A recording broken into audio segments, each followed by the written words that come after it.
The wives tried everything to get their husbands back, even threatening to leave them. But the husbands couldn't stop being under Yemi's spell. As you can see, some of these men were fat themselves but expected their women to live up to a standard they couldn't. After many days, the wives went to the juju priest, asking him to help break the spell and make their husbands normal again.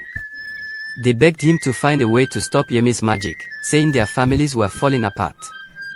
The juju priest felt sorry for the women, so he burned incense and talked to his mystical oracle. After a while, he finally said, "I found a way to make your husbands normal again." The juju priest gave the wives a special pot with powerful magic inside. He told them to sprinkle the stuff around Yemi's hut, and she would fall asleep. Then he taught them a special counter-curse chant to say. It would break the spell on their husbands, making them desire other women, so they could love their wives like before.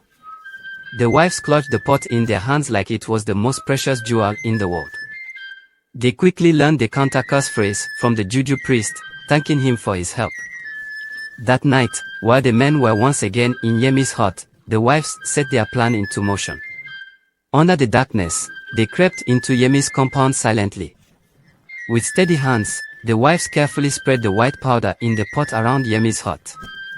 Inside, Yemi lay in the center of the hut on a mat, deep asleep, surrounded by the slumbering body of their husbands and lover. Then quickly they chanted the ancient counter-curse phrase 3 times just as the juju priest had instructed. At first, nothing seemed to happen. But then the men woke up, shaking their heads as if waking from a trance. Their eyes went wide as they realized where they were and what they had been doing. "My wife, forgive me, I did not mean to stray. Some dark power was controlling me," they started exclaiming as they rushed back to their respective wives' arms. The spell had indeed been broken. Word spread rapidly through the village of the curse being dissolved and Yemi's hold over the men destroyed. The husbands and wives rejoiced in being reunited again. As for Yemi, she awoke the next day feeling confused and dizzy, with no memory of the previous night's event. When she tried calling out to the men who had so eagerly satisfied her desire just a day ago, she was met with silence. The men had all returned to their wives, refusing to look even in Yemi's direction, now that her spell over them had been broken. Realizing that the magic she used to control the village men had been undone, Yemi knew she needed answers. She had to go back to the river and talk to the river goddess again. Yemi hurried through the village to the river. When she got there, she called out for the river goddess, "Great river goddess, please hear me and come here. I really need your help." But no matter how much she asked, the goddess didn't come. Yemi cried and waited by the river, but the goddess never showed up. Yemi didn't know why goddess Omoros has abandoned her. Was it because the curse was broken?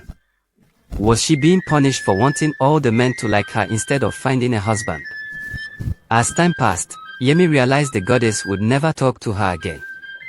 Feeling very sad and disappointed, Yemi had to go back home without any help or hope of finding a husband.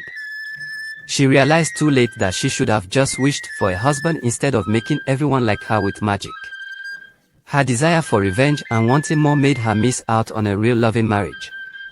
From then on, Yemi lived alone and sad in the village, without anyone to love her. Content interests you, please consider clicking on the subscription button and the bell close to it to get notified when we upload a new video. Don't forget to give this video a thumbs up and share to others. We love you.